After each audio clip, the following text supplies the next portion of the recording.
Hello and welcome back to episode 2 of Deloitte Tech Fast 50, where we reveal the fastest growing companies in Sweden. Today we will be counting down position 30 to 11. But yesterday we also discussed around profitability. And what did you take away from these discussions, Louise?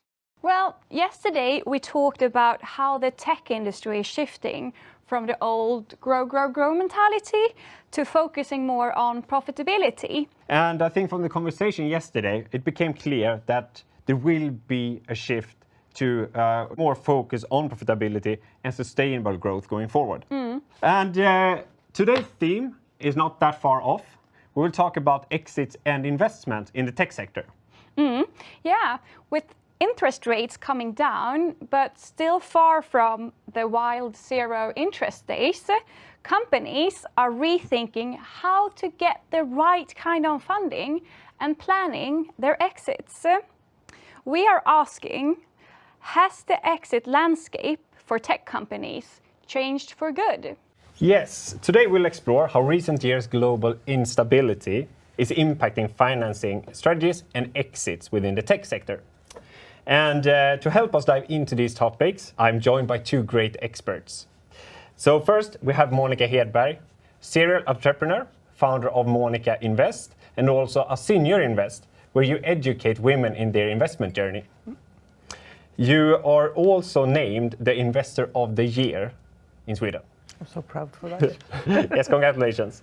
And joining us as well is Morten Husted Permin, partner in debt and capital advisory at Deloitte, who brings deep expertise in financial strategies on how tech companies can navigate in this complex environment.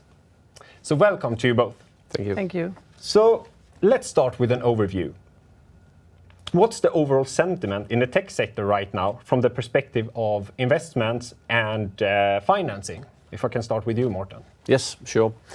No, so I think after a couple of years of instability, I think it's fair to say, I think if you look at going back, starting in early 2022, when rates increased, Russia invaded Ukraine, things got really difficult. I think over the last, say, 6 months, we've seen a loosening. I think things are easing up, but there's still a lot of caution amongst the investors that we speak to.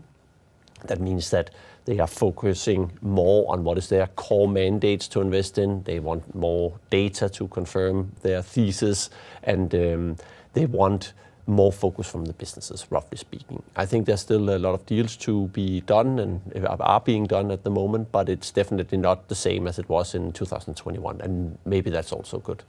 And if we can pass that to you as well, Monica, from the investment side. Yeah, a lot of people lose the money during COVID and other things that happen. So I think the risk mitigation is more on the edge now, because I think many investors, they cluster together just to be more safe. And it's a lot of things happening, and it's difficult for the companies to. There's a difficult landscape because the risk mitigation is something. It's a big problem for them now, because when you cluster together, is other people take care of the money, and then you have a lot of more structured form. That is before that you can meet an angel investor and say, can you invest in my company, and say, okay, I can do that because I can take the risk myself. But when somebody else is handling the money, it's a different landscape. And going further into that and looking into the exit opportunities in this shifting market. So are exits still viable and attractive in today's environment, with valuation stabilizing, but still lower than compared to the COVID area? If I can ask you to continue there, Monica. If you mean that you need to be focused on the exit, I can say yes, because all the investors need to have an exit. Otherwise you don't put money in the company. So you need to have a timeline for that. It's not so easy to do it because the exit is a little bit different from before.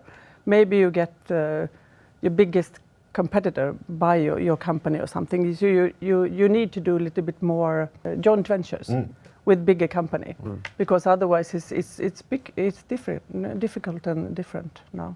I think so as well. I think one of the challenges we've seen has been from businesses that tend to that maybe have been looking at certain valuations 2-3 years ago and would like to raise capital at the same or higher valuations, which is difficult, if not impossible, for some.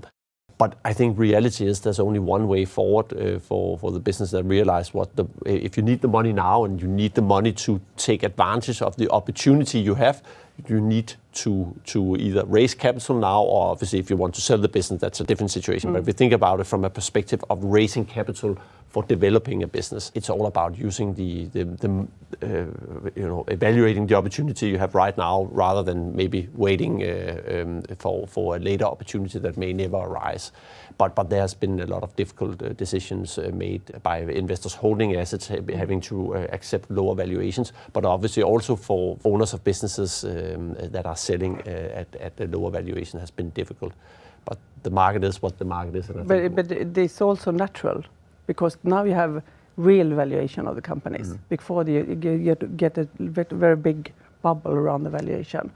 You can have money for companies that you don't have anything actually in the company. It's just a dream. Then you can blow up the valuation so much. And that's what crashed in the COVID. So that's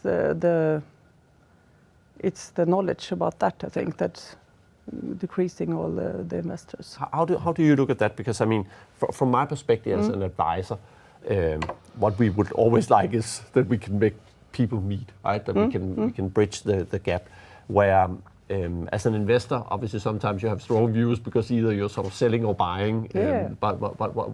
But is your opinion that sort of the valuations have been sort of excessively high and sort of that has been sort of before it was too high, especially in the Stockholm area. If you go broader out in the country, you have more better valuation, of course, because it was a sick system before, I think. So this is more natural, and I think it's good for everyone. Because it's more for real. But it's difficult because you need to do it in a different way, and you cannot just meet people in events and get a lot of money, because it's going to take more time to raise money now. So you also need to know that. So if you're leading the company is going to be complex, because you can't work with the companies at the same time that you raise money. And that's more now than before, I think. So it's going to be more struggle. And can I ask you, like, what should companies focus on to make themselves attractive for an exit?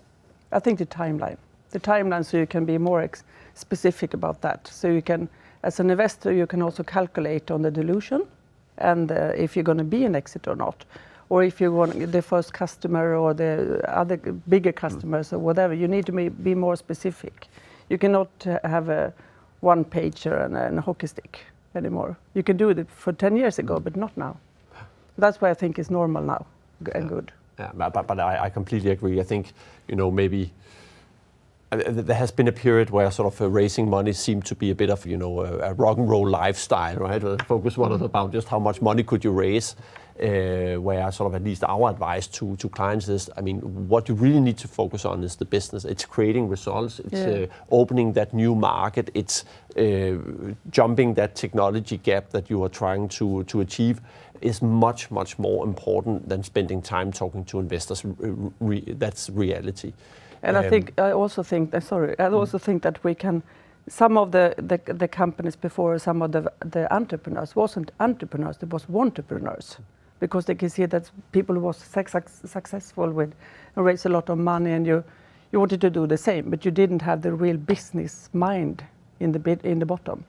So that's why it's also a big risk, and you have the FOMO, fear of missing out, in all the investor sector, and everyone was going on the same way. It's not like that anymore. It takes more time, and if you need to hurry, you shouldn't do it.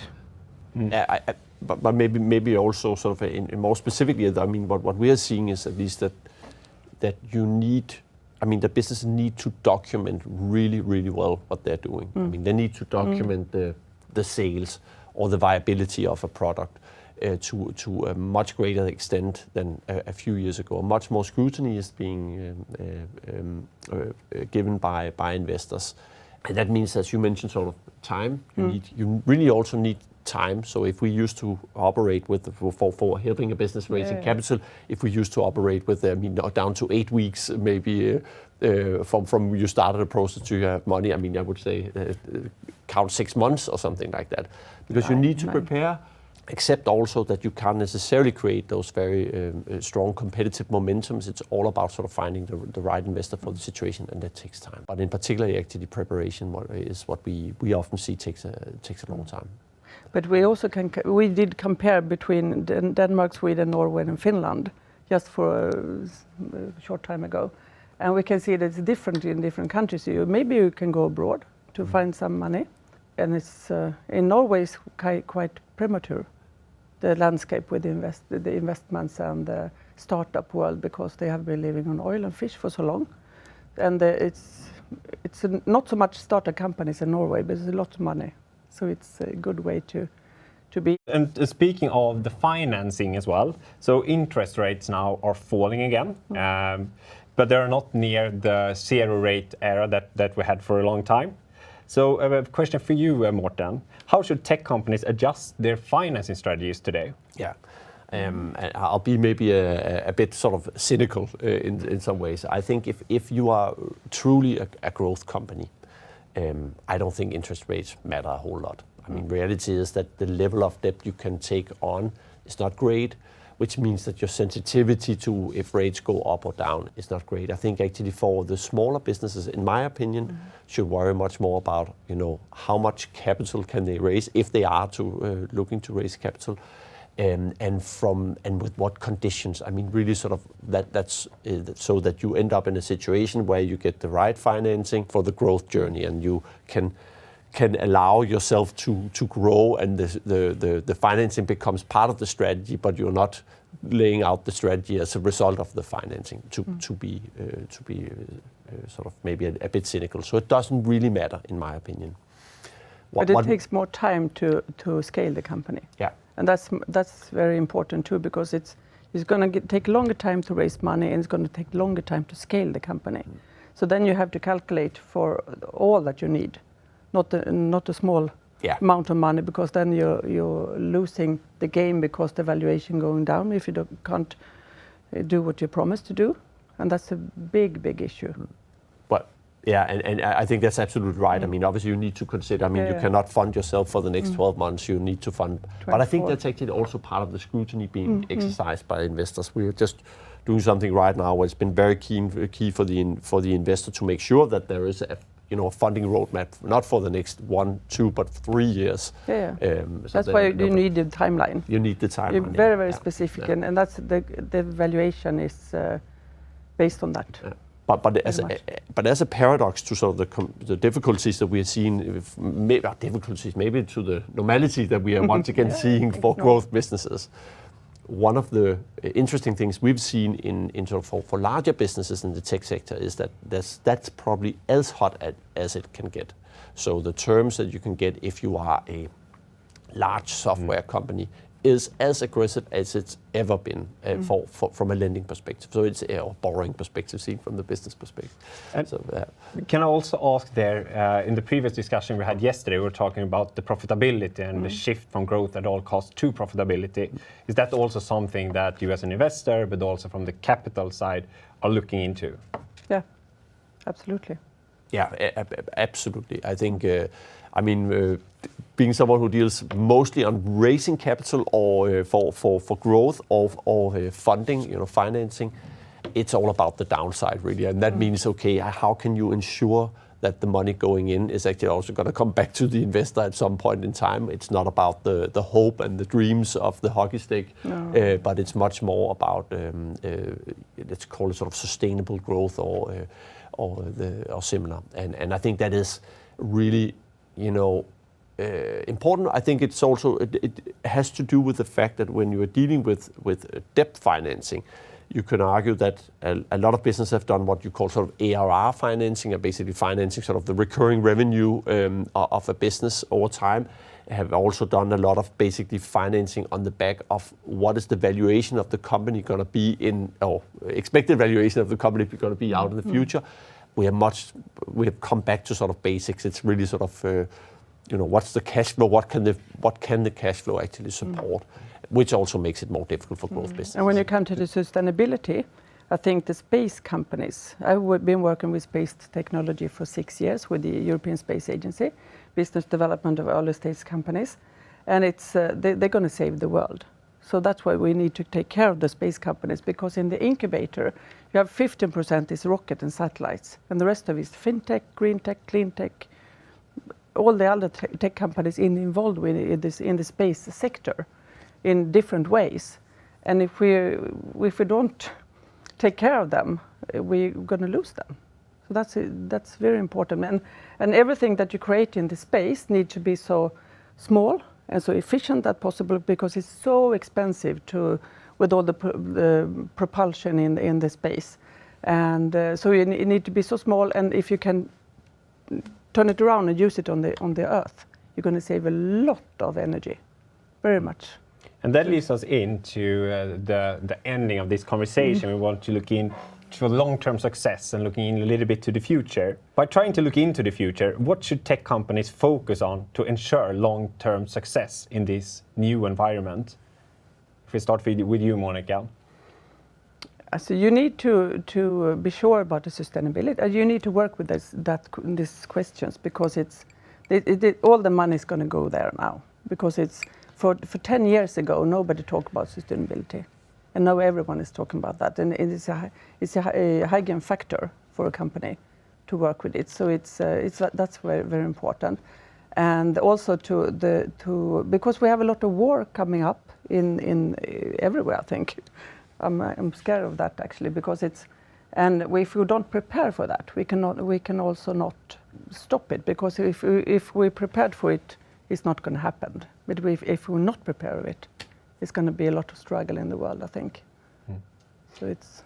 And your views, Morten? I think from a very low practical point of view, I think data. It's really sort of documenting what it is that you do, because that's what's going to enable you to raise the capital that can bring you forward. And then I agree on the sustainability. It's a hygiene factor, something we hardly need to talk about. It has to be there. I mean, it's a hygiene factor. Yeah, but I really think sort of I've seen from a young business perspective in terms of sort of growing and needing to raise capital or exit. I think really sort of documenting what it is that you do. You can't rely on hopes and dreams, but you need to be very, very specific in order to do deals in this and then environment. The big data that we took together for 10 years ago, nobody can find anything about it, because it's like this. It's just a mess. You need to be more specific what you're going to save in the data, so you can use it, because that's also rising the valuation of the company. Thank you. These are very interesting topics, and really enjoyed this conversation here. But we also need to end it here for this episode. So I will head back over to Louise. Thank you. It's time to move on to our Fast 50 specialist, Rasmus. He is basking in the warm sun of business analytics. Thank you so much, Victor and Louise. And do you know what all investors are actually looking for? That's right. They're always looking for candy.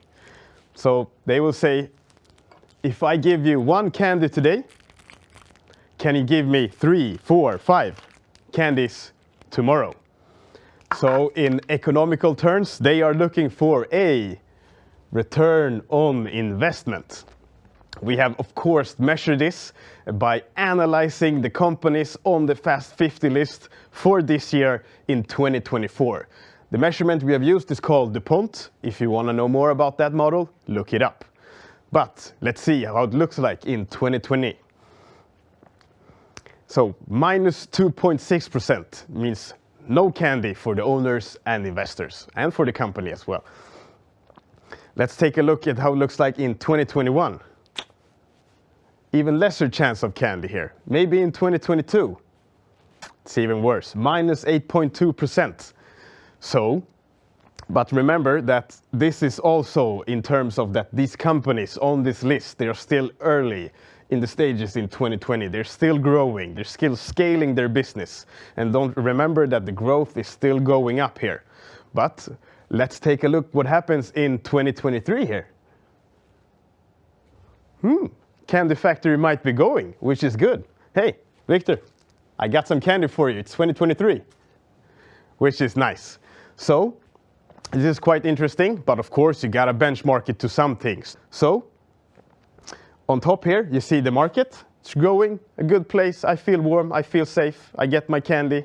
My house won't get egged in Halloween or whatever. But then you see here the Fast 50 companies taking a U-turn. But what is really interesting here is that you see that the increase of return on investments, once they've started to grow, scale, being a little bit more mature, is higher, since this is pointing more upwards compared to the market, which is still a good place, but these are, you see more, perhaps more possibilities in the future here. And as we did yesterday, we will take a look at the top 5 largest companies in terms of revenue on our Fast 50 list to see how are they return on their investments. These figures, if you watched yesterday, you will probably remember these. So here we have 269 million in revenue versus the market. This is our, again, the top 5 largest companies on the Fast 50 list in average. Let's take a look at the average return. Are they making any candy? Yes, they are making a lot of candy, almost 17% a year versus market, which is 13.12. Now, I'm going to get myself some candy and leave it back to you, Victor and Louise. Thank you, Rasmus. Let's get over to the list. Here are the positions 30 to 11.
Big congratulations to the companies that have made it to such a high position on the list of the fastest growing tech companies in Sweden.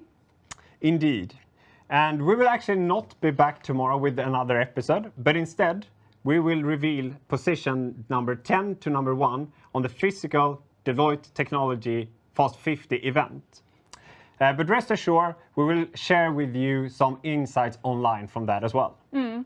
Thank you very much for joining us today.